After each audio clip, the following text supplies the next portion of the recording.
Good thing guys, sa kasulunon niya sa nga tanan. But kita diring dapita nga wa damha, charot bitaw. Siguro mga 2 kilometers pa gikan sa dan paingon diri sa sulod. Nga na gyud na basan ay dagat sudlunon gyud na guys. Okay, di na lang ta mahibulong. Ang entrance ay kay 1,500. Charot. Kung nagsulod nimo diri kay mo na imuhang mabungat, mag-entrance ka before ka makasulod.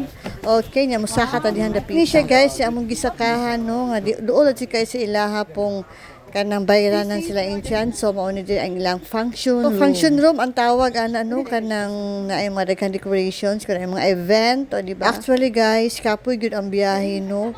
Kung ako di ko pwede mag long drive kay si Kay kay kuan na kay kada kay si Kay mag long drive pero ako din ko mo drive og Cebu kana na bang kuan pero diri dapit kutob ako sa Balamban siguro kaya na ako kutob sa Asturias pag human di guys natangali gikasal sa kahay gikasal no gidalamis amo mga tiil diring dapita o di ba picture sa answer kay mura man mga artista aning dapita pag human dito guys kay nilusot mi diri silang restaurant og paingon sa ilang dagat so makita animo dia guys ang ilang dagat o di ba nindot kay sa nga tanan guys peaceful kay niyang amon giapas diri guys kay ang sunset kaabot mi sa ilang sunset no kana relax jud kaayo ang imong mind actually nindot jud kayo iyang ingon ani nga kuan kuna pa ni Toledo no ingon ani siguro magpirmi gyud ta diring dapita tug na ay budgeting okay nagkilom-kilom na guys nag sunset tuod guys mag-order na ta sa tuang food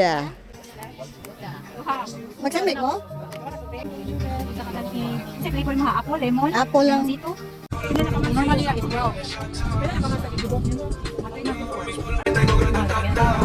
30% off kapag chika din sa tadihan dapita pag human guys kay nag TikTok mi kausa giver na sa mutan ang Christy nga maulaw tadiya siya alula kay na daghang tao sa kiber naman ang guys pero actually mga duha tulor ang tao o di ba nindot kayo ang sunset pag human na mo TikTok kay nag sunset viewing mi son ani na hapit na palubog ang at least mga 5:30 na nanguli na mi kay mga on mi sa tong dapita mga lula sa banso ano to grill daw o di ba nalimot ko bitaw sige o paingon na ta mo uli guys kay kilom-kilom na basin na human na pud amo ang mga anak ni Merichel dito o di ba o kay giuhaw man ang lola so diri na lang mi kutob guys thank you for watching follow for more subscribe thank you